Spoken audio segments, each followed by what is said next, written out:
Bonjour et bienvenue dans cette vidéo, j'espère que vous allez bien et que en ce moment vous ne souffrez pas trop de la chaleur. Moi je vous avoue que là je trouve un moment de la journée où il fait pas encore trop chaud pour pouvoir tourner parce que en ce moment... Bref. Aujourd'hui je vous retrouve pour vous parler de mon book haul du mois de juin et pour commencer je vais vous présenter les deux livres dont je vous ai déjà parlé dans ma vidéo précédente qui était ma pile à lire de l'été, parce que ce sont deux livres que j'ai achetés, enfin qui sont sortis au mois de juin et que j'ai achetés directement pour pouvoir les mettre dans ma pile à lire. Donc vous les avez déjà vus, du coup je commence par ceux-là.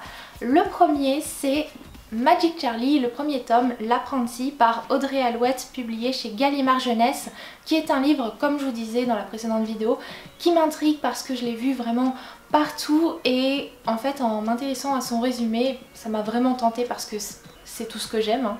Voilà, tout simplement.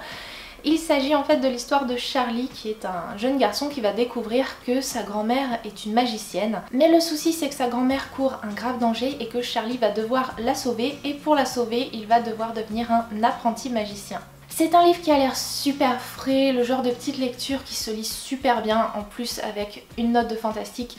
Donc je pense que celui-là je vais vraiment en faire qu'une bouchée cet été. Le deuxième livre qui est aussi dans ma pile à lire de l'été, c'est Silver Battle et le Dragon d'eau par Katie Albrook, publié chez Lumen, qui raconte l'histoire de Silver Battle, qui est une jeune fille qui rêve de participer à des courses de dragons. Mais c'est pas du tout son quotidien, c'est pas du tout sa vie, et pourtant un jour elle va rencontrer un jeune dragon. Un dragon qui est capable de nager et de voler, et entre ces deux personnages va naître une certaine complicité et une certaine relation. Là encore je radote avec ma dernière vidéo, mais c'est vraiment tout ce que je pense parce que je n'ai pas encore lu ce livre, donc je peux pas vous en dire plus. Mais vraiment c'est un livre qui me fait tellement penser au film d'animation Dragon que ça me tente énormément. On passe maintenant à mes autres achats du mois de juin.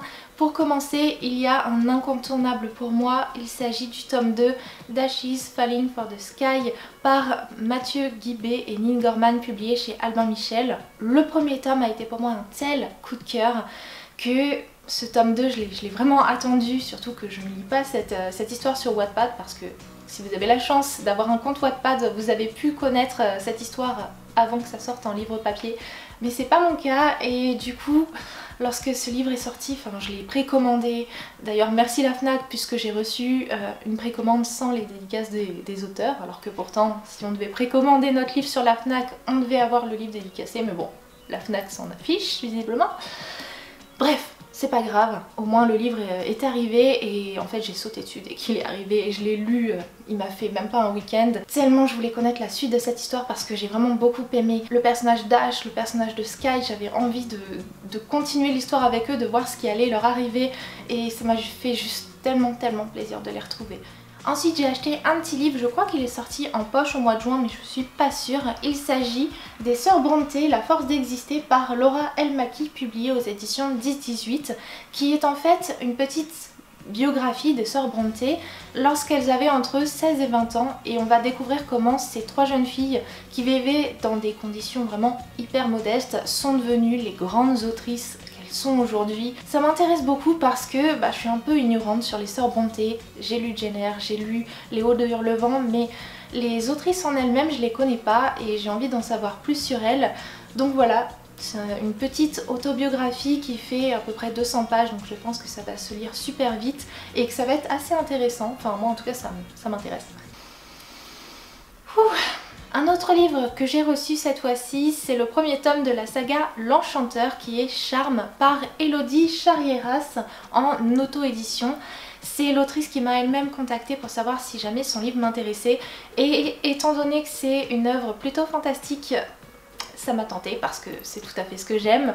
C'est l'histoire, je vais m'aider du résumé parce que j'ai pas envie de dire n'importe quoi, de Geoffrey qui a vraiment tout pour être heureux en fait. Il a de l'argent, il est bien, il est aimé de tous, de sa famille, et puis il a même une fiancée, bon, surnommée la folle aux fantômes, mais pourquoi pas. Pourtant la vie de Geoffrey va basculer lorsqu'il va rencontrer Isaline. Isaline qui apparemment est guidée par la voix. Et c'est ainsi que Geoffrey va découvrir un univers magique et dangereux. Donc ça me parle plutôt assez parce que c'est quand même ce que j'aime, et donc je remercie vraiment très chaudement l'autrice de me faire découvrir son univers. Ça me tarde quand même de le découvrir et de voir tout ce qui s'y cache. Ensuite, j'ai acheté un incontournable pour moi. Il s'agit d'un palais de cendres et de ruines par Sarah J. Maas, publié chez la Martinière Édition. Et si vous me connaissez un petit peu depuis quelques temps maintenant, vous vous demandez peut-être pourquoi je ne l'ai pas acheté plus tôt, dès sa sortie en français. Tout simplement parce que je l'avais déjà lu en VO, parce que sinon j'aurais sauté dessus. Cette saga, je l'aime d'amour et je l'ai encore plus aimée à partir du tome 2 qui est pour moi le véritable début de l'histoire. Je considère plutôt le tome 1 comme une préquelle et ensuite le tome 2 et le tome 3 comme la véritable histoire. Mais qu'importe, hein, bref, c'est pas le sujet. En tout cas, c'est vrai que j'ai adoré cette saga, j'ai adoré cette trilogie et quand le tome 2 est sorti, que je l'ai lu en français, j'ai eu un tel coup de cœur que j'ai continué avec le tome 3 en VO parce qu'il n'était pas encore sorti en français à ce moment-là. Et maintenant qu'il est sorti, ça y est, je l'ai acheté, peut-être pas tout de suite, pas à sa sortie, mais il me fallait quand même ce livre parce que je compte relire la saga. En tout cas, relire peut-être ce tome pour commencer et ensuite relire les 3 tomes ou juste le 2 et le 3, enfin peu importe. En fait, là je suis en train de partir dans tous les sens avec cette saga. C'est vraiment dur de parler de quelque chose qu'on aime en fait.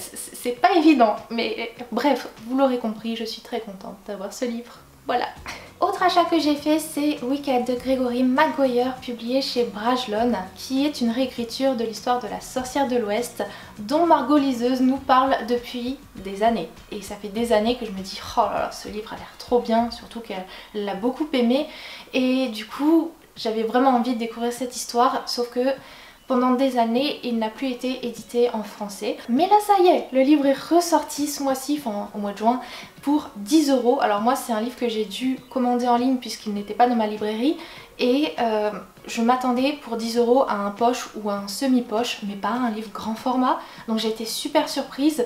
Et en plus, la couverture que je trouvais un petit peu moyenne sur les photos internet, ben en fait, en vrai, j'aime vraiment beaucoup cette couverture avec la tranche et tout que je trouve assez jolie. Enfin, c'est peut-être pas exceptionnel, mais je sais pas, j'accroche vraiment bien, donc je suis super contente parce que je vais pouvoir découvrir cette histoire. En fait, il y a maintenant quelques années, je crois, une de mes meilleures amies m'avait offert cette histoire mais en VO, et c'est vrai que l'édition en VO c'était écrit tout petit mais avec un texte pas du tout aéré, donc moi c'est quelque chose qui me rebute, et du coup j'avais pas pu découvrir cette histoire en VO. Et pourquoi je vous parle de ça? Tout simplement parce que j'ai un véritable problème lorsque dans un livre le texte n'est pas aéré, et donc je repose celui-là. Et si vous avez suivi ma vidéo pile à lire, je vous parlais en fait des livres que j'avais mis dans ma pile à lire du printemps, dont un que je n'avais pas pu lire justement à cause de mon édition. En fait, il s'agit de Raison et Sentiment que j'avais donc chez Archipoche, donc de Jane Austen. Et pareil, en fait c'était pas écrit petit dans cette édition, mais le texte n'est franchement pas aéré. Les chapitres sont sur la même page, il n'y a vraiment pas d'aération, et moi c'est quelque chose qui me rend claustro. Je sais, c'est stupide, mais ça me bloque pas mal dans ma lecture, alors que pourtant pour ces éditions là, c'est vraiment pas écrit gros, enfin non, au contraire c'est vraiment pas écrit petit.